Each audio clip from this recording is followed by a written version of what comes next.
الحمد لله رب العالمين والعاقبة للمتقين ولا عدوان إلا على الظالمين وإن الله لا يضيع أجر المحسنين وأشهد أن لا إله إلا الله وحده لا شريك له وأشهد أن محمدا عبده ورسوله صلى الله عليه وعلى آله وصحبه من تبعهم بإحسان إلى يوم الدين.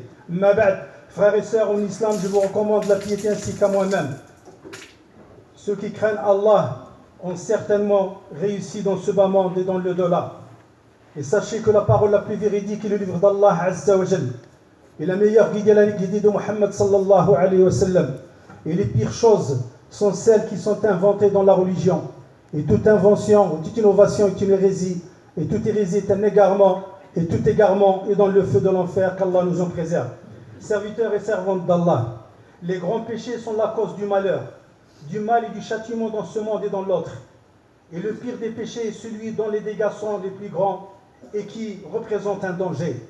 Et parmi les grands péchés se trouvent la médisance et la calomnie.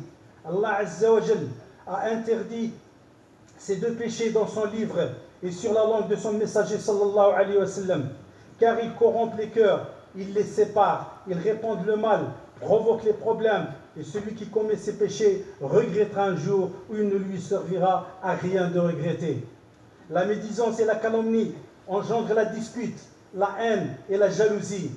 Ils provoquent l'hostilité entre les familles, les voisins et les proches parents. Ils diminuent les bonnes actions, augmentent les péchés et amènent à l'humiliation et à l'abaissement. La médisance et la calomnie sont une honte et mènent à l'enfer. Celui qui commet ces péchés n'est pas aimé et il meurt dans une mauvaise situation. Les cœurs s'éloignent de lui et ses défauts augmentent. Allah Azza wa Jal a interdit ces deux péchés par sa parole, traduction rapprochée.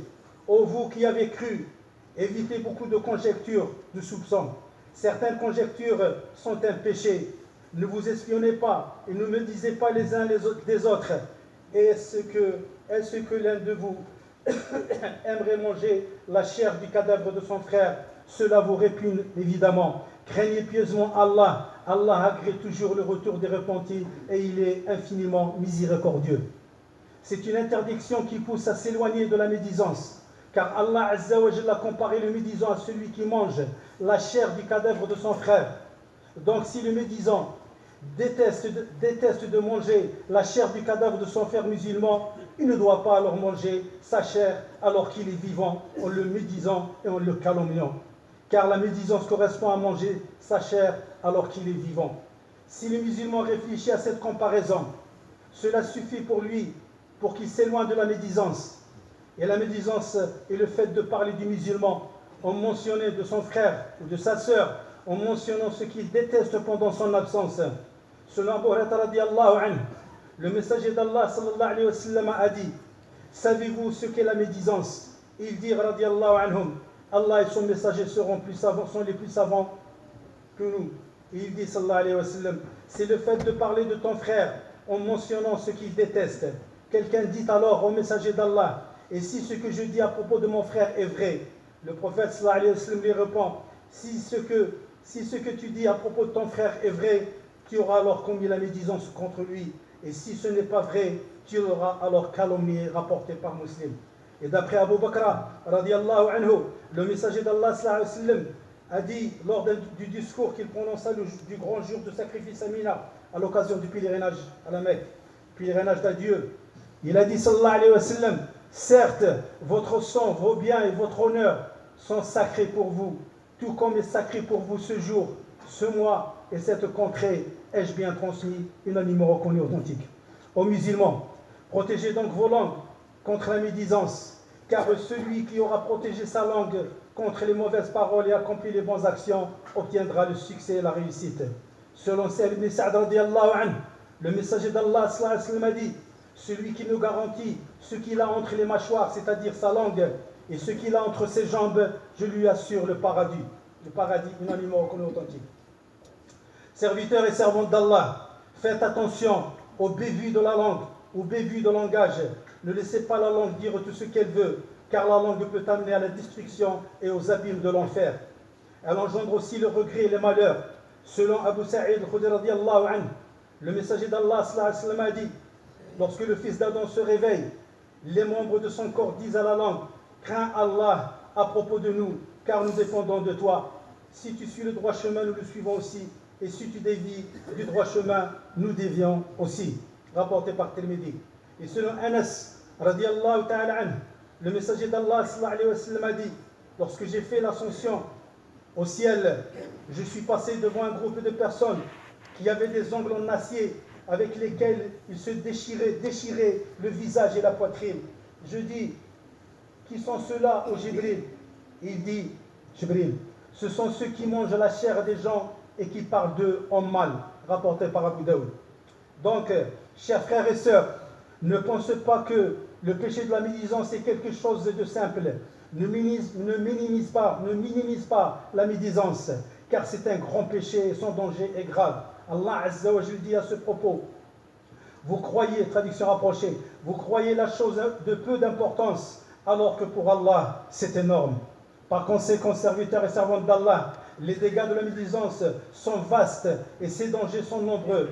Elle est devenue le plat préféré des assemblées, le fruit des causeries agréables pendant la nuit et le moyen de répandre la colère, la haine et la jalousie.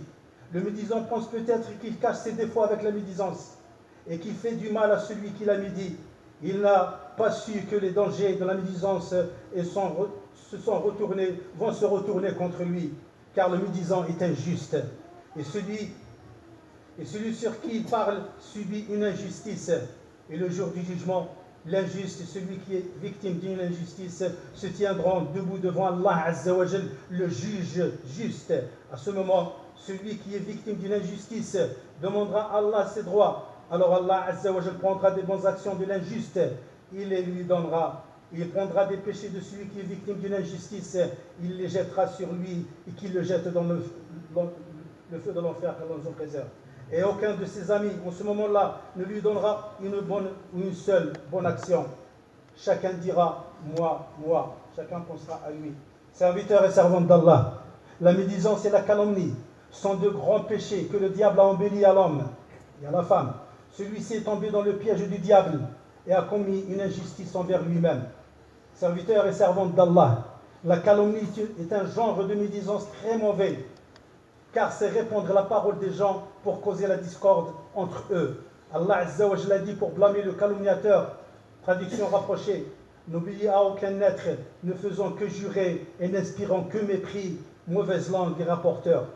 D'après Hudayfa radiyallahu anhu, le messager d'Allah sallallahu alayhi wa sallam a dit, le calomniateur, le rapporteur n'entre pas au paradis, unanimement reconnu authentique. Serviteurs et servantes d'Allah, la médisance est une chose grave, et il est d'autant plus lorsque ses conséquences néfastes se multiplient. Ainsi, certains de nos jours tombent dans ce péché vis-à-vis des savants. Ils parlent des savants, ils dénigrent les savants. Al-'iyadu billah. Or, la médisance de ces personnes, les savants, est la plus grave en termes de péché, la plus affreuse en termes de châtiment et la plus néfaste en termes de division de la communauté. La médisance des savants fait tomber leur crédibilité aux yeux des gens et du même coup, celle de leurs propos relatifs à la législation d'Allah.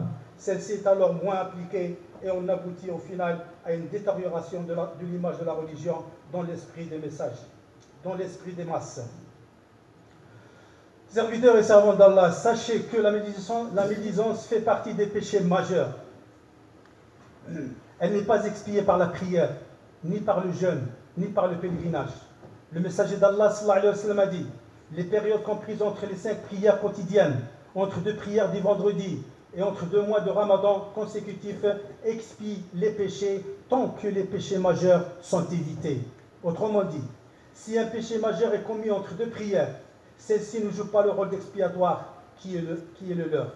Craignez donc Allah Azza wa Jal, serviteurs et servantes d'Allah. Obéissez-lui et jugez-vous vous-même avant d'être jugés et pesez vos actions avant qu'elles ne soient pesées contre vous.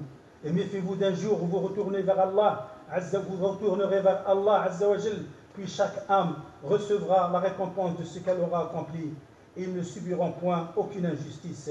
Oh Allah, fais de nous des sources de guidée et des êtres pieux et bienfaisants. Tu es certes puissant sur toutes choses. Inna Allah wa malaikatahu yusalluna ala an-nabi ya ayyuhalladhina amanu sallu alayhi wa sallimu taslima.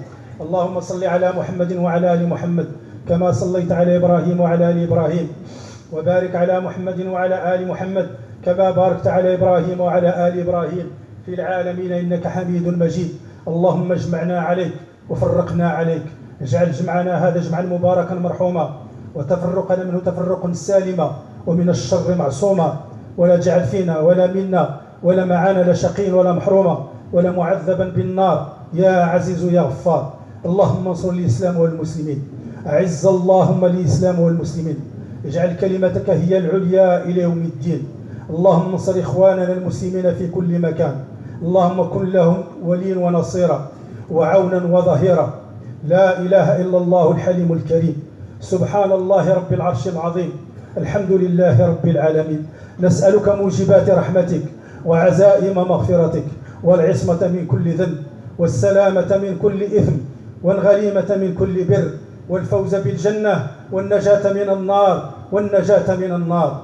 ربنا لا تدع لنا ذنبا إلا غفرته، ولا هما إلا فرجته، ولا كربا إلا نفسته، ولا دينا إلا قضيته، ولا ضرا إلا كشفته، ولا مسجونا إلا سرحته، ولا مسافرا إلا بلغته، ولا مريضا إلا شفيته، ولا ميتا إلا رحمته، ولا حاجة لك فيها رضا ولنا فيها صلاح إلا قضيتها ويسرتها برحمتك يا أرحم الراحمين.